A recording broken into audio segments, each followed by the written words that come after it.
आज के इस इस्तेकबालिया जलसा सदर साहब, आए हुए मेहमान, कायदे मिलत अबू आसिम आजमी साहब, स्टेज पर बैठे हुए जिम्मेदारान और मेरे भाई, मैंने कोई तकरीर का मेरा कोई वही नहीं था कि जब ये प्रोग्राम हम लोग इनेकाद कर रहे हैं तो मैं ये चाहता था कि दीगर लोगों को मौका मिले और सब लोग अपने जज्बात रखें। शहर हमारा है, मैं आपका हूँ और हम तो यहीं पर है, बोलते रहेंगे।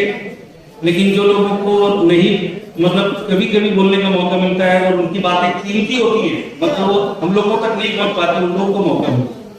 मैं खास सिर्फ कुरान की इधर लोग आए मौका मिला है तो मैं बता दूं कि हमने प्रेस कॉन्फ्रेंस के जरिए, प्रेस नोट के जरिए, दावतनामों के जरिए हमने ये बताया कि ये जो प्रोग्राम है ये समाजवादी पार्टी के महाराष्ट्र के और मुंबई प्रदेश के सदर समाजवादी पार्टी की असेंबली में नुमाइंदगी करने वाले नुमाइंदे के एजाज में जरूर है। और जब किसी पार्टी के नुमाइंदे का या किसी पार्टी के लीडर का इस्तेमाल होता है तो उस पार्टी के लोग भी होते हैं। लेकिन जो आज का प्रोग्राम है ये किसी एक पार्टी के लिए मखसूस नहीं है, ये किसी एक तबके के लिए मखसूस नहीं है।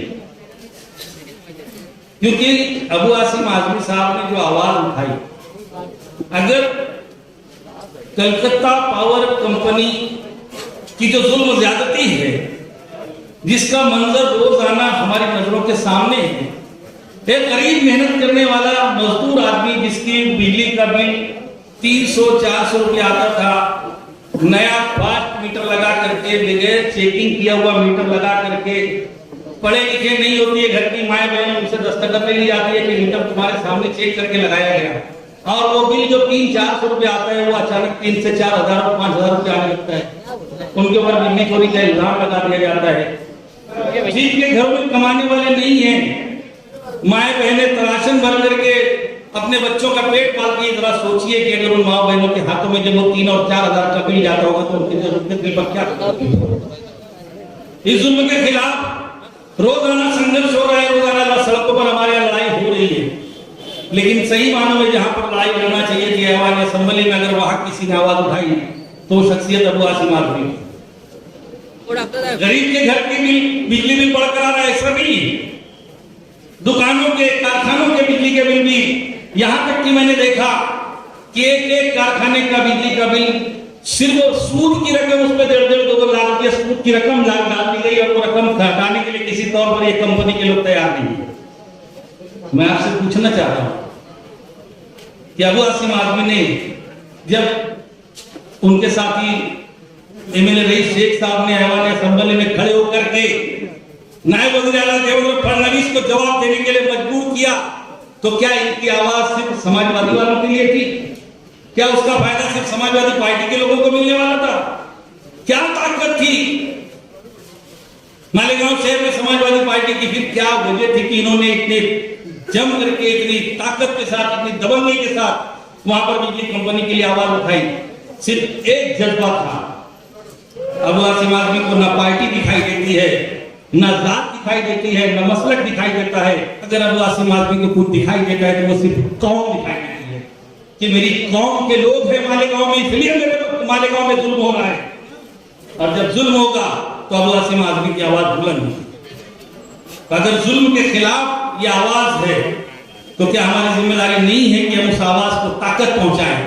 हम उस आवाज का साथ हमने महसूस किया, शहर ने हमसे मुतालबा किया कि आप लाइए अबू आसिम आजमी साहब को, हम उनका इस्तेकबाल करना चाहते हैं।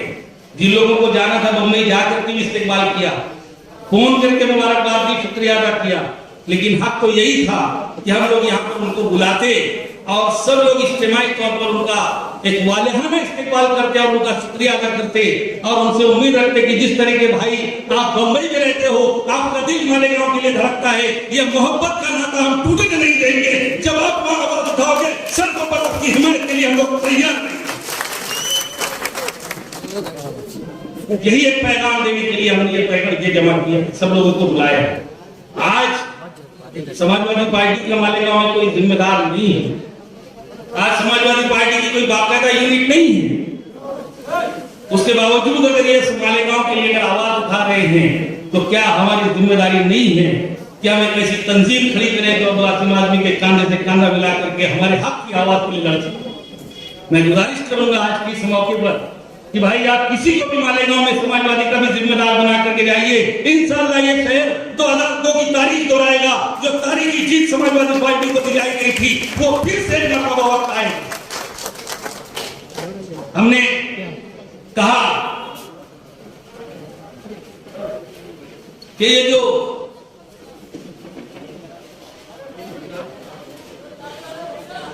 हमने ये कहा कि किताब साझा रहेगी कब तक, कभी तो आगाज बात होगा। और उसमें थोड़ी तरमीम के साथ मैं बोलता हूं कि इस शहर को लूटने वालों का कभी तो कोई हिसाब होगा। अब हिसाब लेने का वक्त आ गया है। मैं भाई से गुजारिश करना चाहता हूं कि आप यहाँ पर अपना कोई नुमाइंदा मुंतखब कीजिए, हम सब लोग उनकी ताकत बन करके यहाँ पर अब इस शहर की हालत देखिए। भाई आप आए हैं, आपने देखा जो हुकूमत हम पर जुल्म करती है वो करती है, लेकिन इस शहर के अंदर सिर्फ 80 में से 60 कारपोरेटर हमारे चुनकर जाते हैं, हमारे अपने नुमाइंदे हैं। इस शहर की क्या हालत उन्होंने बना के रखी है। आपको जब इस्तेकबाल करते हुए लोगों ने लाया तो आपने देखा होगा कि इस शहर की सड़कों की हालत क्या है। दूसरी सहूलतें तो जाने दीजिए, हम लोगों को चलने के लिए रास्ता, बुजुर्ग कैसे गुजरते होंगे, माए बहनें कैसे रास्तों से गुजरती होंगी, अपनी मंजिल तक पहुंचती होंगी।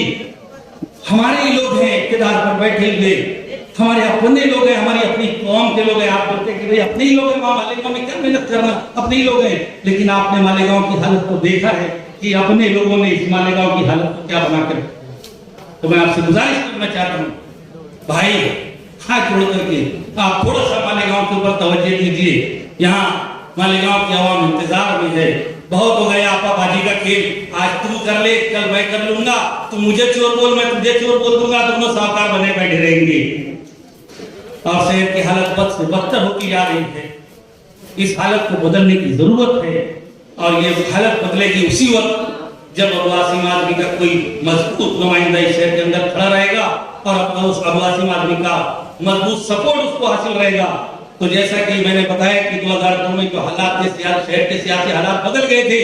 ये जो आपाबाजी का खेल खेलने वाले थे उनको समझ गया था कि अब कोई तीसरी ताकत है शहर के अंदर आ गई है जो हमारा खेल बिगाड़ सकती है, इसलिए हमको उसके बारे में भी सोचना है। लेकिन आज हमको किसी के बारे में बोलने का जरूरत नहीं थी, मगर मजबूरन बोलना पड़ रहा है कि हमने सबको दावत दी, हमने सबको बुलाया, सबने बढ़ करके वाले इस्तेमाल करना चाहिए था। और तवील फेरिस्त है, क्या ये सब लोग जो है ये लोग हक वाले नहीं है? सब लोग यकीनन हक और सच्चाई के साथ है जो आज यहाँ इस्तेमाल करने के लिए, अपने रहनुमा का इस्तेमाल करने के लिए आए हुए हैं। मैं उन सब लोगों का शुक्रगुजार हूँ और वक्त की तंगी को ध्यान में रखते हुए बहुत दिनों के बाद मुझे मैंने तो 2006 से मेरी अपनी फैमिली की भी जिम्मेदारियां थी, इसलिए मैं तो तकरीर वगैरह जो स्टेज छोड़ दिया था। लेकिन आज भाई की मोहब्बत में फिर से स्टेज पर आया हूँ और आप सब शहर के लोगों के इसरार पर कि हमने एक प्रोग्राम रखा और इंशाल्लाह आप लोगों का साथ रहा तो आगे हम लोग बातें करते रहेंगे, हम लोग सोचते रहेंगे, समझते रहेंगे और कोई फैसला जरूर इस शहर के हक में लेंगे। मैं अपनी बात खत्म करता हूँ।